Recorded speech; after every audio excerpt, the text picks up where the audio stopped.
उत्तर प्रदेश के बागपत का गंगनौली गांव जो आज सुर्खियों में बना हुआ है।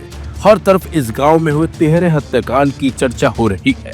किसी को यकीन नहीं हो रहा कि 2 पढ़ने वाले बच्चे इस बड़े अपराध को अंजाम दे सकते हैं, लेकिन ये सच है। जो मौलाना बच्चों को कुरान की तालीम देते थे, जो मौलाना आरोपी लड़के को अपने बेटे की तरह मानते थे, वही लड़का एक इतना बड़ा अपराध कर देगा, किसी को यकीन नहीं हो रहा। लेकिन सच में इसी लड़के ने मौलाना के पूरे परिवार को अपने दोस्त के साथ मिलकर खत्म कर दिया और रिश्तों से भी भरोसा उठा डाला। जी हाँ, मौलाना के पास जो बच्चा पढ़ने आता था, उसी ने मौलाना इब्राहिम की पत्नी और 2 मासूम बच्चों को मौत की नींद सुला दिया। पूरा परिवार खत्म होने के बाद अब मौलाना पूरी तरह से टूट चुके हैं। यहाँ तक कि मौलाना ने गंगनौली गांव को भी छोड़ दिया है। इस दौरान पूरे गांव ने उन्हें रोकने की काफी कोशिश की, लेकिन मौलाना साहब अपना पूरा सामान लेकर अपने पैतृक गांव चले गए। बता दें आपको, गंगनौली की बड़ी मस्जिद में मौलाना इब्राहिम द्वारा पढ़ने के लिए टोकने पर उनकी पत्नी इसराना और 2 बच्चों की हत्या कर दी गई थी। पुलिस ने हत्या करने वाले मुफ्ती के पास ही पढ़ने वाले 2 लड़कों को गिरफ्तार कर इस घटना का खुलासा कर दिया है। मस्जिद में खुद को अकेला महसूस कर रहे मौलाना इब्राहिम काफी परेशान हैं। पत्नी और बच्चियों के बिना वे काफी टूट चुके हैं, जिसके बाद मौलाना अपना सामान बांधकर गंगनौली गांव से अपने पैतृक गांव सुन्ना के लिए रवाना हो गए। इस दौरान लोगों ने उन्हें काफी समझाने की कोशिश की, लेकिन उनका कहना था कि अब वे अपने ही गांव में जाएंगे। अब गंगनौली में उनका कुछ नहीं बचा। अपना सारा सामान टेम्पो में भरकर मौलाना इब्राहिम ने जाते समय सभी ग्रामीणों को धन्यवाद दिया। उन्होंने कहा कि उनका अब यहाँ कुछ नहीं रहा, सब कुछ खत्म हो चुका है। रोते हुए मौलाना गंगनौली गांव से चले गए। गंगनौली गांव की बड़ी मस्जिद में हुए ट्रिपल मर्डर केस में पुलिस ने 2 नाबालिगों को 6 घंटे के अंदर गिरफ्तार कर लिया था और अब इस मामले में 3 लड़कों को भी पुलिस ने हिरासत में लिया है। पुलिस का कहना था कि इन तीनों में से एक के द्वारा हत्यारे के कहने पर सीसीटीवी बंद किया गया था। अन्य 2 आरोपियों द्वारा पुलिस के अधिकारियों की गाड़ियों में तोड़फोड़ की गई थी। बाकी अभी जांच और पूछताछ इन लोगों से जारी है। वहीं इस मामले में दर्जनों अज्ञात लोगों पर भी पुलिस ने मुकदमा दर्ज किया है। इस दौरान मौलाना इब्राहिम का कहना था कि उनकी पत्नी बेटियों की हत्या के मामले में पुलिस ने निष्पक्ष जांच कर कार्रवाई की और आरोपियों को गिरफ्तार भी कर लिया। उनका कहना है कि पुलिस ने किसी तरह की कोई गुंजाइश इस मामले में नहीं छोड़ी है और इस घटना में पुलिस ने वक्त गवाए दूध का दूध पानी का पानी कर दिया है। लेकिन आपको बता दें, इस मामले में मौलाना के साली जो है, उनका कहना है कि इस मामले में कोई और बड़ा भी शामिल हो सकता है। हालांकि पुलिस जांच कर रही है। वहीं गांव वालों ने मांग की है कि इस मामले की जांच सीबीआई से करवाई जाए।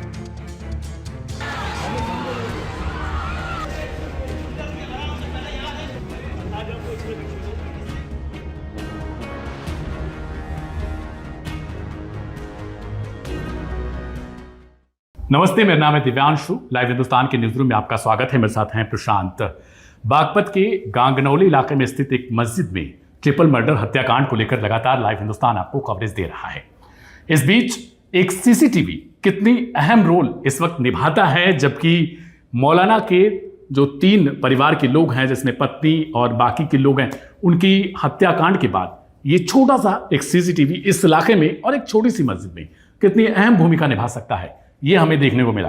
मेरे साथ प्रशांत मौजूद है। प्रशांत, सबसे पहले तो ये बात होती है कि एक तरफ देवबंद पहुंचते हैं मौलाना अफगान के विदेश मंत्री के स्वागत के लिए, और दूसरी तरफ उन्हें जब कॉल मिलती है वे लौटते हैं और उसके बाद उन्हें ही उल्टा हिरासत में लिया जाता है। तो सवाल ये उठता है कि अगर एक सीसीटीवी वहां पर न लगा होता तो शायद आज मौलाना को जेल में अपनी रातें गुजारनी पड़ती, उन्हें यह बताना पड़ता कि आखिरकार किस तरीके से वो बेकसूर हैं, और क्या वो ये साबित कर पाते, ये भी अपने आप में अहम सवाल हो जाता। देखिए, जब मौलाना देवबंद थे तो उनको ये पूरी जानकारी दी गई कि ऐसे ऐसे आपके घर पे घटना हुई है। वो लौटते हैं, वो सदमे में थे। भाई, किसी का परिवार ऐसे एकदम उसके परिवार के साथ ये इंसिडेंट हो जाए तो सदमे में आना जायज़ है। लेकिन होता क्या है, जैसी वो पहुंचते हैं बागपत में, वैसी जो वहाँ मौजूद पुलिस थी वो उन्हीं को ही हिरासत में ले लेती है। अब वो चौंक जाते हैं, ऐसा क्या हुआ, क्योंकि पुलिस ने इसलिए उन्हें हिरासत में लिया था क्योंकि उनके खिलाफ ही तहरीर दी गई थी, तो पुलिस ने उनको हिरासत में ले लिया। उसके बाद उस तहरीर में ये बताया गया था, या कुछ लोगों ने ये भी जानकारी दी थी कि ये सब कुछ मौलाना ने ही करवाया है। उन्होंने ये वारदात को अंजाम दिलवाया है और वो इसका पक्ष लेते हुए ये देवबंद चले गए। तो इसी के बाद पुलिस ने पूरा जांच घेरा जो था बना लिया था और मौलाना को हिरासत में ले लिया गया था। इस दौरान बताया जा रहा है कि जब पुलिस मौलाना को लेके भी जा रही तब लोगों ने इसका विरोध भी किया था। और खबर ये भी है कि विजुअल भी जो आए थे उसमें देखा जा रहा है कि पुलिस को लोग धक्का भी दे रहे हैं, यानी कि झड़प भी हुई थी। लेकिन आप आमतौर में देखा जाता है कि जो गांव में बहुत मस्जिद होते हैं, बागपत और इन इलाकों में मुस्लिम आबादी ज़्यादा है तो वहाँ मस्जिदों की संख्या भी ज़्यादा है, तो हर मस्जिद में कैमरे नहीं होते हैं, आमतौर पर देखा गया है। तो पुलिस मामले की जांच कर रही थी, तो इसी बीच खबर ये भी आई कि हो सकता है इसमें किसी और का भी हाथ हो। लेकिन जब पुलिस मस्जिद पर गई, जांच करी, तो पुलिस को वहाँ सीसीटीवी फुटेज दिखाई थी, क्योंकि मौलाना अपने आप को बेकसूर बता रहे थे लगातार। तो उसके बाद सीसीटीवी जो फुटेज चेक करे गए तो जो अंदर का जो सीसीटीवी था वो बंद मिला। उसके बाद पुलिस ने बाहर जो सीसीटीवी जो था उसको चेक किया, उसमें एक शख्स जाता हुआ दिखा, वो लड़का दिखा और वो मौलाना का जान पहचान वाला ही था। उसके बाद फिर जांच बढ़ी, उस सीसीटीवी फुटेज के आधार पर उस लड़के को हिरासत में लिया गया, उससे फिर पूछताछ की गई तो फिर उसमें पर्दा इस केस से उठ गया। उस लड़के ने बताया है कि उसने ही इस वारदात को अंजाम दिया है और अपने साथी के साथ। अब सवाल उठता है कि एक लड़के ने इस बड़ी वारदात को अंजाम क्यों दिया, तो उसने बताया कि वो मौलाना से कुरान सीखने के लिए आता था, तो उसका जो मन था वो डाइवर्ट हो रहा था, वो पढ़ने लिखने में उसका ध्यान नहीं था, तो इसे लेकर मौलाना उसे कभी डांट भी देता था, उसकी पिटाई भी कर देता था। अब सवाल यही उठता है कि भाई वारदात उसने उसकी पत्नी को मारा है, उसके बच्चों को मारा है, तो वो मौलाना से उसे बदला लेना चाहिए था। ये भी पूछा गया उससे, तो उसने बताया कि मौलाना की जो पत्नी थी वो भी अक्सर उसके साथ पिटाई कर देती थी उसे, इसीलिए उसने इस पूरी वारदात को अंजाम दे डाला और उसमें उसने अपने एक साथी को भी साथ में किया था। और वो जो कैमरा था उसने ही अंदर वाला बंद किया था, वो जो उसने बताया है। लेकिन पुलिस की इस थ्योरी पर ही सवाल अब मौलाना के साले साहब उठा रहे हैं। उनका ये कहना है कि ये बच्चे ऐसी बड़ी वारदात को अंजाम नहीं दे सकते हैं, यानी कि उनका शक किसी और पे जा रहा है। अब शक किस पर है ये भी सवाल उठना लाजमी है, क्योंकि उनका ये कहना है कि छोटे बच्चे इतनी बड़ी वारदात को अंजाम नहीं दे सकते, क्योंकि जो बताया जा रहा है एक की उम्र 15 साल है, एक की उम्र 17 से 18 साल के बीच में।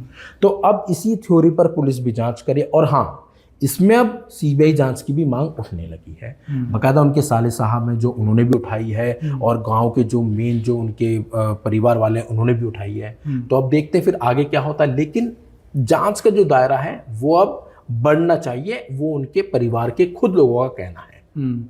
जो सवाल उठाए जा रहे हैं वो किस देश पे कि क्या वो इतने है ही नहीं, उनका दिमाग इतना नहीं हो सकता था कि वो इस तरीके से सीसीटीवी को एक बार बिना देखे, या फिर जिस तरीके से उन्होंने साजिश को पूरी रची कि सबसे पहले करीब 12 बजे के आसपास ये घटना होती है, जितना रिपोर्ट्स जो बता रही हैं। उसके बाद 9 बजे के आसपास शायद तालीम लेने के लिए जब ये गए थे तभी इनकी पिटाई भी हुई थी उसी दिन पर्टिकुलर डे शनिवार को। और उसके बाद करीब 12:30 बजे ये मस्जिद में दाखिल होते हैं और उसके बाद 1 बजे के आसपास ये पूरी घटना करके वहां से फरार हो जाते हैं। करीब 3 घंटे के बाद वो फिर से वहीं पर आते हैं, जब कि वहां पर लोग जो थे वो मातम वहां पर फैला हुआ था, लोग आ रहे थे, लेकिन तब तक ये भी लोग पहुंच जाते हैं और वहां पर ये भी रोने लगते हैं कि इनके जो एक तरीके के शिक्षक हैं जो मौलाना इब्राहिम है, उनकी जो पत्नी है बेगम है, वो जा चुकी हैं दुनिया से, उनको किसी ने बेरहमी से मार दिया उनके बच्चों को, और ये भी वहां पर रो रहे थे। तो क्या ये वास्तव में हम समझ सकते हैं कि इसी बेस पर सवाल खड़े किए जा रहे हैं कितने? देखिए, खबर ये भी आ रही है कि मतलब इन बच्चों का दिमाग बहुत शातिर था, क्योंकि ऐसा हुआ है कि बताया जा रहा है कि इन्होंने वारदात को अंजाम दिया है, फिर ये अपने घर गए हैं, नहाए धोए, फिर उसके बाद इन्होंने और जो गांव के बच्चों के साथ वो कबड्डी वड्डी भी खेली है, ये भी है ताकि उन्हें किसी पर शक ना हो। अब उसके बाद ये लोग वहां इसलिए पहुंचे होंगे कि ताकि बिल्कुल क्लियर रहे कि भाई इसमें उनका हाथ नहीं है। लेकिन सीसीटीवी फुटेज ने मौलाना को गिरफ्तार होने से बचा लिया और इस केस से पर्दा भी उठा दिया है। अब एक खबर ये भी है कि बच्चों से, उन जो आरोपी उनसे ये भी पूछा गया था कि उन्होंने तीनों को क्यों मारा। तो बताया जा रहा है कि जब वो इस वारदात को अंजाम दे रहे थे, मौलाना की जो पत्नी को जब वो मार रहा था, तो वो एक बेटी जाग गई थी। उसके बाद उसने फिर उसको भी मार दिया क्योंकि वो चीख रही थी। उसके बाद फिर और वो डर गए, इसलिए उन्होंने उस दूसरी बेटी को भी मार दिया। यानी किसी को भी ये अंदेशा ना पहुंच सके किसी को, मतलब लेकिन जो सवाल खड़े किए जा रहे हैं प्रशांत, मैं फिर भी वही पूछ रहा हूँ कि जिस तरीके से जिनकी उम्र बताई जा रही कि इतनी कम है, और उसके बाद क्या उनका इतना दिमाग चल रहा है कि वो एक तरफ अंदर भी जा रहे हैं, ये सब कुछ कर रहे हैं, फिर जब वो देख ले रहे हैं कि मतलब अभी मरे हैं कि नहीं, उसके बाद गला भी रेत दे रहे हैं, वहाँ से फरार होकर जाते हैं, क्रिकेट खेलते हैं, कबड्डी जो भी खेल खेलते हैं। तो क्या इन्हें कहीं से गाइडेंस मिला होगा? इसी को लेकर सवाल पूछा जा रहा है कि भाई इस तरीके से कैसे इतने छोटे बच्चे कैसे कर सकते हैं? बिल्कुल इसी की वजह से, जैसे उनके साले हैं, वो खुद भी बताया जा रहा है कि मुफ्ती हैं वो भी, तो वो सवाल उठा रहे हैं कि उनका साफ साफ ये कहना है कि बच्चे हैं, वो इतनी बड़ी वारदात को अंजाम नहीं दे सकते। वो खुद आगे आए हैं, बाकायदा उन्होंने एक बयान भी अपना जारी करा है, वीडियो उनकी वायरल भी हो रही है। उसी के बाद हो सकता है उन्हें शक मौलाना पर हो, जिस तरीके से वो बोल रहे हैं। हो सकता है तहरीर देने में उनका भी नाम हो, जिस तरीके से तहरीर दी गई थी। तो ये सवालों के घेरे में कहीं ना कहीं मौलाना भी आ सकते हैं, इसलिए पुलिस हो सकता है उन्हें अब हिरासत में लेके उनसे भी अब पूछताछ कर सकती है उनके साले के बयानों के आधार पर। साले के बयान के बाद क्या पुलिस की तरफ से कोई रिएक्शन आया है, या फिर उसको पर्टिकुलरली के कोई अभी जांच चल रही है इस एंगल पे जिस तरीके से? नहीं, अभी तक तो किसी पुलिस अधिकारी का कोई बयान नहीं आया है। वो कल ही बयान आए थे, उन्होंने बताया गया था कि 2 लोगों को हिरासत में लिया है सीसीटीवी फुटेज के आधार पर उन लोगों को, और अभी जांच चल रही है। अब हो सकता है साले के जो बयान हुए हैं उन्हें हो सकता है दर्ज किए जाएंगे वो बयान, उसके बाद हो सकता है मौलाना से भी हिरासत में लेके पूछताछ हो सकती है। आमतौर पे हमने प्रशांत देखा है कि जो ग्रामीण इलाके हैं वहाँ पर अक्सर करके लोग सीसीटीवी लगाने से कतराते हैं, या फिर उन्हें लगता है कि इतना ज़्यादा खर्चा आता है उसमें कि वो कैसे लगाएं। लेकिन इस केस में अगर हम देखें तो जिस तरीके से सीसीटीवी का रोल रहा ओवरऑल, कि पुलिस सबसे पहले उसी व्यक्ति को हिरासत में लेती है, उसी को कहीं ना कहीं आगे चल के गुनाहगार बना दिया जाता। अगर कुछ ना मिलता तो आमतौर पर केसेस में देखा जाता है कि जो ब्लेम किए जाते हैं कि जब कुछ नहीं मिला तो पुलिस वाले उल्टा उसी को फंसा देते हैं जिसके साथ कुछ हुआ हो। तो ऐसे में ये भी हो सकता था कि मौलाना को जेल में, मैंने पहले भी कहा कि उन्हें रहना पड़ सकता था अगर सीसीटीवी वहां पर एक छोटी सी जो मशीन है वो अगर नहीं रही होती, उसने गवाही नहीं दिया होता एक तरीके से पूरे विजुअल के साथ, तो मौलाना आज उसी जेल में होते और शायद उन्हें निकलने में भी बहुत मुश्किलों का सामना करना पड़ता। बिल्कुल बिल्कुल। देखिए वहाँ सीसीटीवी लगाने की एक और वजह थी, वहाँ लड़कियाँ भी आती थी, तो वहाँ कुरान की उन्हें पढ़ाई जाती थी, और इस वजह से भी सीसीटीवी फुटेज लगाया गया था। और यही सीसीटीवी जो फुटेज है उसी की वजह से आज मौलाना बाहर है। नहीं तो हो सकता था सारे इल्ज़ाम मौलाना साहब पर आ जाते और मौलाना साहब सलाखों के पीछे होते। तो इस सीसीटीवी फुटेज की वजह से ही आज मौलाना बाहर है। और अक्सर आपने देखा होगा पुलिस भी लोगों से बोलती है कि घर के बाहर सीसीटीवी फुटेज लगाइए, दुकान के बाहर सीसीटीवी फुटेज लगाइए, ताकि सबूतों के आधार पर कोई बेवजह जेल की ना जाए, सलाखों के पीछे ना जाए। तो एक सीसीटीवी फुटेज ने मौलाना को बचा लिया है कहीं ना कहीं। बिल्कुल, सबूतों के अभाव में जेल जाना पड़ सकता है अगर ऐसी कोई चीज़ नहीं मिली होती उस दौरान।